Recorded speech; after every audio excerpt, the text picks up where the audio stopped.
उसके पास ऐसी शक्ति थी कि वह मरे हुए लोगों को फिर से जिंदा कर सकता था और सूखे बेजान पेड़ों को दोबारा हरा भरा बना सकता था। लेकिन इतनी शक्तियों के बावजूद वो खुद को बूढ़ा होने से नहीं रोक पाया। अमरता की शक्ति पाने के लिए उसने एक दंतकथा जैसी तलवार बनानी शुरू की। उसे बस इतना करना था कि ग्रहण के समय उस रत्न को तलवार में जड़ दे और वो हमेशा के लिए जीवित हो जाता। लेकिन उसके युवा शिष्य कोस ने ये सब देख लिया। उसके दिल में जलन और लालच पैदा हो गया और धीरे धीरे वो अंधकार में डूब गया। जैसे ही उसका गुरु अपना अनुष्ठान पूरा करने वाला था, कोस ने अचानक उस पर हमला कर दिया। उसने उस पर एक विशाल पत्थर गिरा दिया और अमरता की शक्ति खुद के लिए छीन ली। इसके बाद उसने उसे जमीन के गहरे अंदर दफना दिया। 1000 सालों तक वो वहीं अंधेरे में कैद रहा, नफरत और बदले की आग में जलता हुआ। उस पल का इंतजार करता रहा जब वो फिर से इस दुनिया में लौट सके। बहुत समय बाद एक छोटी लड़की गलती से उसके श्रापित खूल तक पहुंच गई। अपनी जिज्ञासा को रोक न पाने के कारण उसने उसे छूने की कोशिश की। जैसे ही उसने खूल को छुआ, एक कांटे ने उसकी उंगली चुभो दी।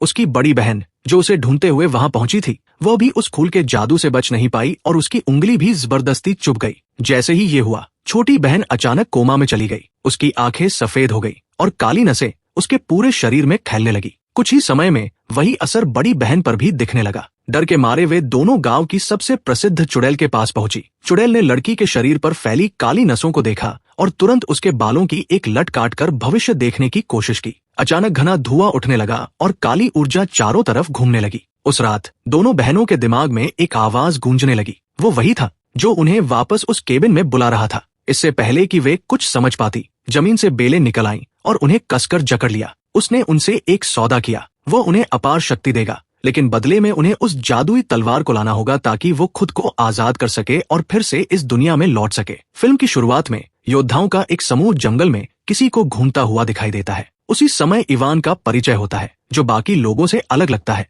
जैसे वह इस दुनिया का नहीं हो। वह राजा ऑरेलिया का बेटा है, जो उस राज्य का शासक है। जब वह छोटा था, तब उसे शक्तिशाली ताकतों से बचाने के लिए उसके पिता ने एक जादुई तलवार का इस्तेमाल करके उसे दूसरी दुनिया में भेज दिया था। बचपन से लेकर जवान होने तक इवान लंदन में पला बढ़ा। अब अपने पिता के आदेश पर वह अपनी असली जादुई दुनिया में वापस लौट आया है। जैसे ही योद्धा जंगल में आगे बढ़ते हैं, एक बूढ़ा आदमी उन्हें रोकता है और एक अजीब जीव के बारे में बताता है, जो गांव के जानवरों को मार रहा है और अब लोगों के लिए भी खतरा बन चुका है। वह कहता है कि उसने उस जीव को क्रिकेट मैदान के पास देखा था। ये सुनकर सभी योद्धा अपने हथियार निकाल लेते हैं और तैयार हो जाते हैं। अचानक उन पर हमला होता है। हमला करने वाला जीव देखने में एक फुटबॉल जैसा लगता है, लेकिन असल में वो एक अजीब और खतरनाक राक्षस होता है। उसके सिर के नीचे कोई शरीर नहीं है, फिर भी वो बेहद ताकतवर है। वो अलग अलग दिशाओं से हमला करता है, लेकिन आखिरकार एक योद्धा फिनिश उसे अपने बैग में कैद कर लेता है। इसके बाद वे सभी अपने शहर व्हाइट सिटी लौट जाते हैं। इसके बाद दृश्य शहर के बाजार में बदलता है, जहाँ एक छोटी लड़की भूखी हालत में खाना ढूंढती हुई घूम रही होती है। वह एक औरत की टोकरी से एक सेब चुरा लेती है और भाग जाती है। औरत उसे देख लेती है, लेकिन लड़की छिपकर एक कोने में बैठकर सेब खाने लगती है। तभी उसे पास में एक चमकती हुई रोशनी दिखाई देती है। जिज्ञासा के कारण वो वहां जाती है और एक चमकता हुआ फूल देखती है। जैसे ही वो उसे तोड़ने की कोशिश करती है, एक कांटा उसकी उंगली में चुभ जाता है और खून निकलने लगता है। उसी समय वह औरत भी वहां पहुंच जाती है, जिसका सेब लड़की ने चुराया था। लेकिन वो उसे डांटने के बजाय उसे गले लगा लेती है और उससे पूछती है कि वो कहाँ से आई है और उसके माता पिता कहाँ हैं। तभी उसकी नजर उस चमकते फूल पर जाती है। वह भी उसे तोड़ने की कोशिश करती है, लेकिन एक कांटा उसकी उंगली में भी चुभ जाता है और वह भी घायल हो जाती है। अचानक वह खूल जमीन के अंदर समा जाता है, जिससे पता चलता है कि वह कोई साधारण खूल नहीं, बल्कि एक जादुई शक्ति है। अगले दृश्य में इवान अपने जादुई घर में पहुंचता है। उसका घर उन सभी आधुनिक चीजों से भरा हुआ है जिनका वो लंदन में इस्तेमाल करता था, जैसे फ्रिज, वॉशिंग मशीन,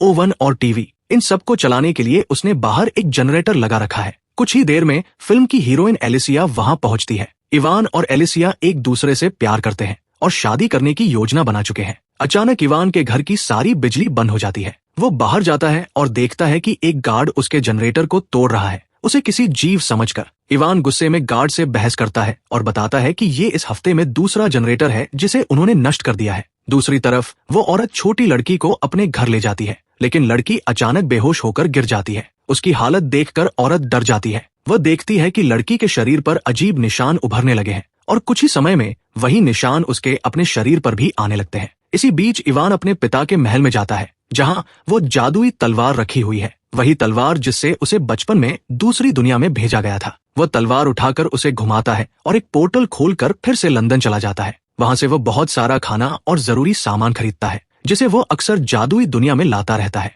उसी समय वो औरत लड़की को एक बूढ़ी चुड़ैल के पास ले जाती है, जो जड़ी बूटियों और इलाज के लिए मशहूर है। लेकिन जैसे ही चुड़ैल लड़की को देखती है, वो डर जाती है और कहती है कि बच्ची पर किसी खतरनाक बुरी शक्ति का कब्जा है। वह औरत को सलाह देती है कि वह तुरंत उस बच्ची को डुबोकर मार दे। ये सुनकर औरत गुस्से में आ जाती है और उसकी बात मानने से इनकार कर देती है। जादुई दुनिया में इवान वापस लौटता है, जहां उसका पिता उसे राज्य के भव्य टूर्नामेंट में हिस्सा लेने के लिए कहता है। ये एक ऐसा मुकाबला होता है जिसमें सबसे बहादुर और ताकतवर योद्धा अपनी शक्ति दिखाते हैं, लेकिन इवान मना कर देता है। वह कहता है कि वह अपने पिता की तरह बहादुर या शक्तिशाली नहीं है। ये सुनकर राजा बहुत निराश हो जाता है। इसके बाद एक योद्धा साइरस का परिचय होता है, जो राजा की सेना का हिस्सा है और 2 दिन के मिशन से लौटता है, जहां उसने एक राक्षसी जीव को पकड़ा था। पूरा शहर उसकी बहादुरी का जश्न मनाता है, लेकिन इवान को ये सब बढ़ा चढ़ाकर दिखाना लगता है, क्योंकि वह जानता है कि साइरस अक्सर अपनी तारीफ खुद करता है, खासकर एलिसिया के सामने। जल्द ही टूर्नामेंट शुरू होता है। योद्धा अपनी ताकत और कौशल का प्रदर्शन करते हैं, जिससे लोग बहुत प्रभावित होते हैं। साइरस भी शानदार प्रदर्शन करता है और लोगों के साथ साथ एलिसिया की भी प्रशंसा हासिल करता है। राजा ऑरेलिया एक बार फिर इवान को भाग लेने के लिए कहता है, लेकिन वो फिर मना कर देता है। राज्य के लोग मानते हैं कि इवान में एक सच्चे राजकुमार के गुण नहीं है। वह न तो अपने पिता की तरह बहादुर है और न ही बुद्धिमान। लोग उसका सम्मान सिर्फ इसलिए करते हैं क्योंकि वह राजा का बेटा है। अचानक आकाश में 2 चुड़ैलें दिखाई देती है और दृश्य पिछली रात के फ्लैशबैक में चला जाता है। वो औरत और छोटी लड़की वापस उसी जगह जाती है जहां वह चमकता हुआ फूल था। अचानक जमीन से बेलें निकलती है और उन्हें जकड़कर हवा में उठा लेती है। वे पूरी तरह एक अंधेरे दानव के नियंत्रण में आ जाती है, जो उन्हें नए रूप में बदल देता है और आदेश देता है कि वे राजा के महल से जादुई तलवार चुरा लाएं। वर्तमान में वापस आते हुए वे दोनों चुड़ैलें गलीना और वर्वा महल में पहुंचती है। गलीना सैनिकों पर जादू करती है, जिससे उनके चेहरे विकृत हो जाते हैं और वे राजा के खिलाफ हो जाते हैं। वर्वा, जो एक शक्तिशाली चुड़ैल है, पता लगाती है कि तलवार महल के अंदर है। वो अपना रूप बदलकर महल में उड़ते हुए अंदर जाती है ताकि तलवार चुरा सके। इसी बीच बाहर अफरातफरी मच जाती है, क्योंकि जादू के प्रभाव में आए सैनिक सभी पर हमला करने लगते हैं। फिनिश और एलिसिया बहादुरी से उनका सामना करते हैं। जंगल वाली बूढ़ी चुड़ैल भी उनकी मदद के लिए आ जाती है, साथ ही एक शक्तिशाली जादूगर भी, जिसने पहले इवान को दुनियाओं के बीच यात्रा करने में मदद की थी। इस हंगामे के दौरान पहले पकड़ा गया राक्षसी जीव भी भाग निकलता है। इसी बीच वर्वा तलवार चुरा लेती है और भागने की कोशिश करती है। तभी इवान अपना मोबाइल फोन उसकी ओर फेंकता है, जो उसे लग जाता है और तलवार उसके हाथ से गिर जाती है। वर्वा भी जमीन पर गिर जाती है। इवान तुरंत तलवार उठाकर अपने पिता को दे देता है, लेकिन जब राजा ऑरेलिया उसे इस्तेमाल करने की कोशिश करता है तो वह ठीक से काम नहीं करती। तब पता चलता है कि इवान ने उस तलवार का बहुत ज्यादा इस्तेमाल किया है दुनियाओं के बीच यात्रा करने के लिए, जिससे उसकी शक्ति कमजोर हो गई है। राजा तलवार वापस इवान को दे देता है और उसे आदेश देता है कि वह इसे लेकर भाग जाए और हर कीमत पर इसकी रक्षा करे। इवान, फिनिश, एलिसिया, साइरस और बूढ़ी चुड़ैल के साथ वहां से भाग निकलता है। जाने से पहले वह उस पकड़े गए जीव को भी साथ ले जाता है। दूसरी ओर गलीना वर्वा और कुछ सैनिकों को उनके पीछे भेज देती है ताकि वे तलवार वापस ला सके। जंगल से भागते हुए दुश्मन सैनिक उनका पीछा करते हैं। बूढ़ी चुड़ैल अपनी जादुई शक्ति का इस्तेमाल करके भ्रम पैदा करती है। वह चलती हुई चीजें उत्पन्न करती है, जिनमें एक झोपड़ी भी शामिल होती है, जो नदी पार करती हुई दिखाई देती है। इससे दुश्मनों को लगता है कि वे लोग नदी के दूसरी तरफ भाग गए हैं, लेकिन असल में इवान और उसके साथी नदी के किनारे एक खोखले पेड़ के तने के अंदर छिपे हुए होते हैं और अपने पीछा करने वालों को सफलतापूर्वक धोखा दे देते हैं। वहां इवान बूढ़ी चुड़ैल से पूछता है कि वे लोग कौन थे और तलवार के पीछे क्यों पड़े हुए हैं। चुड़ैल उसे बताती है कि शैतान वापस आ चुका है और वो उस तलवार को हासिल करना चाहता है। वे सभी उसी शैतान के जादू के रूप हैं, जो हमेशा से उसकी सेवा करते आए हैं। वो समझाती है कि हजारों साल पहले इस भूमि में एक जादूगर था। वो बहुत अच्छा इंसान था, जो अपने स्पर्श से किसी भी चीज में जीवन भर सकता था। लेकिन एक दिन उसे एहसास हुआ कि वह भी बूढ़ा हो रहा है और एक दिन मर जाएगा। मौत के डर से उसने अमर होने का फैसला किया। उसने को नाम का एक प्राणी बनाया, जो हमेशा उसके साथ रहता था। अमरता पाने के लिए उस जादूगर ने एक जादुई तलवार बनाई। योजना ये थी कि सूर्य ग्रहण के दौरान उस तलवार में एक जादुई रत्न जड़कर वह अमर हो जाएगा। लेकिन को ने उसे धोखा दे दिया। उसने जादूगर पर एक विशाल पत्थर गिरा दिया, जिससे उसकी मौत हो गई, और फिर उसी तरीके का इस्तेमाल करके खुद को अमर बना लिया। तब से वह जादूगर हजारों सालों से जमीन के गहरे अंदर दबा हुआ है, गुस्से और बदले की भावना से भरा हुआ। अब वो अपनी तलवार वापस चाहता है, जो इस समय इवान के पास है। इसके बाद मेडिकल किंग वहां आता है और कहता है कि उन्हें मृत भूमि डेडलैंड जाना होगा। केवल वहीं उन्हें पता चलेगा कि उस जादूगर को कब और कैसे नष्ट किया जा सकता है। हालांकि मृत भूमि तक पहुंचना आसान नहीं है। उन्हें एक लंबा और खतरनाक रास्ता तय करना होगा। इसके बाद वे सभी अपनी यात्रा शुरू करते हैं। दूसरी ओर दोनों चुड़ैले और उनके जादुई सैनिक उस चलती हुई झोपड़ी का पीछा कर रहे होते हैं। वे आखिरकार उसे पकड़ लेते हैं, लेकिन जब अंदर देखते हैं तो वहां कोई नहीं होता। गलीना झोपड़ी को जलाने का आदेश देती है। तभी अचानक एक और झोपड़ी प्रकट होती है और पहली झोपड़ी से टकरा जाती है, जिससे इवान और उसके साथी बच निकलते हैं। इसी बीच इवान और उसके साथी एक विशाल चट्टान के पास पहुंचते हैं, जहां उन्हें दो बड़े लोहे के छल्ले दिखाई देते हैं, जिन्हें कोई भी उठा नहीं पाता। बूढ़ी चुड़ैल अपने बैग से कुछ जादुई बेर निकालती है, जिन्हें खाने से उसे अपार शक्ति मिलती है। साइरस ये सब देखता है। फिर चुड़ैल और योद्धा मिलकर उन छल्लों को खींचते हैं और अचानक पानी से एक विशाल व्हेल निकलती है। तब पता चलता है कि जिसे वे चट्टान समझ रहे थे वो असल में उस व्हेल की पीठ थी। वो व्हेल उड़ने लगती है और उन्हें मृत भूमि की ओर ले जाती है। यात्रा के दौरान इवान चुपके से चुड़ैल के जादुई बेरों का बैग चुरा लेता है। लंबी यात्रा के बाद वे एक बर्फीले पहाड़ के पास पहुंचते हैं। वे व्हेल से उतरकर पैदल आगे बढ़ते हैं। इवान चोरी छिपे कुछ बेर खा लेता है और जबरदस्त ताकत हासिल कर लेता है। वह एक बड़ी चट्टान उठाकर सबको प्रभावित करता है और दावा करता है कि अब वो राजा बनने के योग्य है।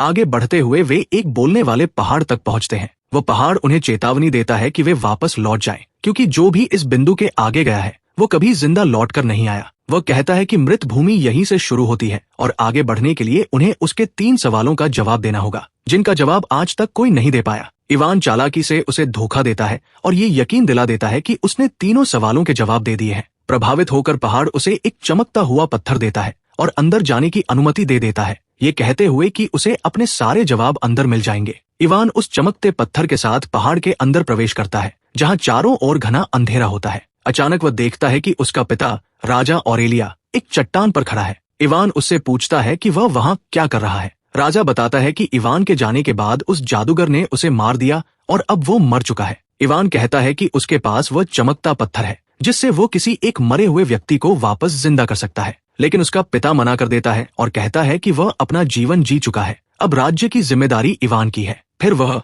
को बुलाता है और इवान से कहता है कि उसे मृत भूमि तक साथ ले जाए, क्योंकि वही जादूगर को हराने में मदद कर सकता है। असल में को वही प्राणी है जिसने जादूगर को धोखा देकर उसकी हत्या की थी और खुद अमर बन गया था। 5000 सालों बाद अब वह अपनी गलती सुधारना चाहता है और अमरता के श्राप से मुक्त होना चाहता है, इसलिए वह जादूगर को खत्म करने में मदद करना चाहता है। इवान भावुक हो जाता है और अपने पिता को साथ ले जाना चाहता है, लेकिन राजा जोर देकर कहता है कि कोई उसके साथ जाए और इवान को वहां से भेज देता है। इवान और को पहाड़ से बाहर निकलते हैं, जहां बाकी लोग को देखकर चौंक जाते हैं। दूसरी तरफ चुड़ैलें उन्हें ढूंढने की कोशिश कर रही होती है। गलीना एक जादुई चमकती हुई सत्ता बनाती है और वरवारा को आदेश देती है कि वह उन्हें ढूंढकर तलवार वापस लाए। इधर इवान और उसके साथी अपनी यात्रा फिर से शुरू करते हैं। एक बार फिर इवान जादुई बेरों का इस्तेमाल करके ताकत हासिल करता है और रास्ते की बाधाओं को हटाकर सबको प्रभावित करता है। बूढ़ी चुड़ैल को से पूछती है कि जादूगर को कैसे मारा जा सकता है, लेकिन इतने हजारों साल बीत जाने के कारण उसे ठीक से याद नहीं आता।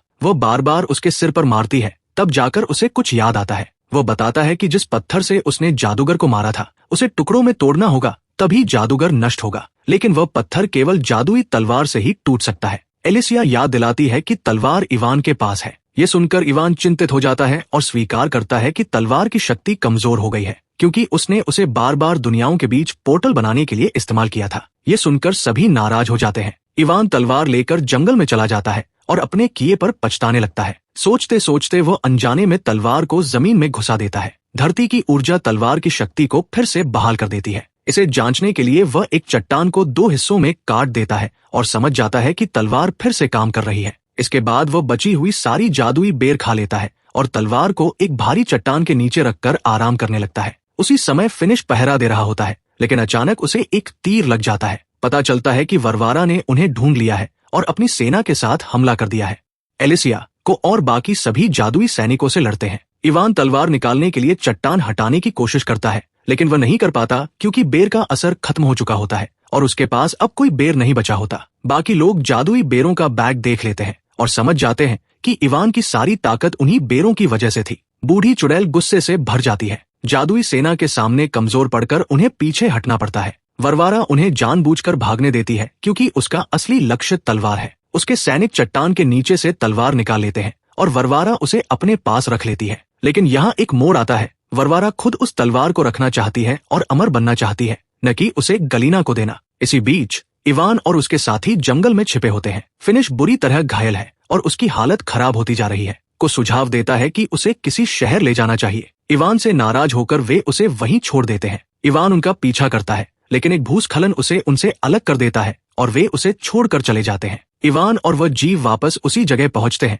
जहां पहले उन पर हमला हुआ था। वहां इवान को तलवार का खोल शीथ मिल जाता है। दूसरी ओर वरवारा तलवार लेकर जा रही होती है। तभी गलीना उसका सामना करती है। दोनों के बीच लड़ाई होती है और तलवार जंगल में कहीं गिर जाती है। गलीना वरवारा पर विश्वासघात का आरोप लगाती है, लेकिन वरवारा अब जादूगर की सेवा करने से इनकार कर देती है। गलीना उस पर जादू करके उसे फिर से अपने नियंत्रण में ले लेती है और अपने सैनिकों को तलवार ढूंढने के लिए भेज देती है। इसी बीच पहले भागा हुआ राक्षसी जीव उस गिरी हुई तलवार को ढूंढ लेता है और उसे लेकर इवान के पास पहुंच जाता है। खुश होकर इवान वापस व्हाइट सिटी लौटता है। वहां शहर पर जादूगर की सेना हमला कर रही होती है। इवान अपनी तलवार से उनसे लड़ना शुरू कर देता है। जल्द ही बाकी साथी भी आ जाते हैं और बूढ़ी चुड़ैल द्वारा बनाई गई दवा से फिनिश का इलाज करते हैं। उसके घाव तुरंत भरने लगते हैं। सभी मिलकर जादुई सेना से लड़ते हैं। वह जीव उन्हें एक विशाल पत्थर के पास ले जाता है और संकेत देता है कि शायद यही वो पत्थर है जिसे नष्ट करना होगा। इवान उसे काटने की कोशिश करता है, लेकिन कुछ नहीं होता। अचानक एक सैनिक को का सिर काट देता है। फिर भी को का सिर बोलता रहता है और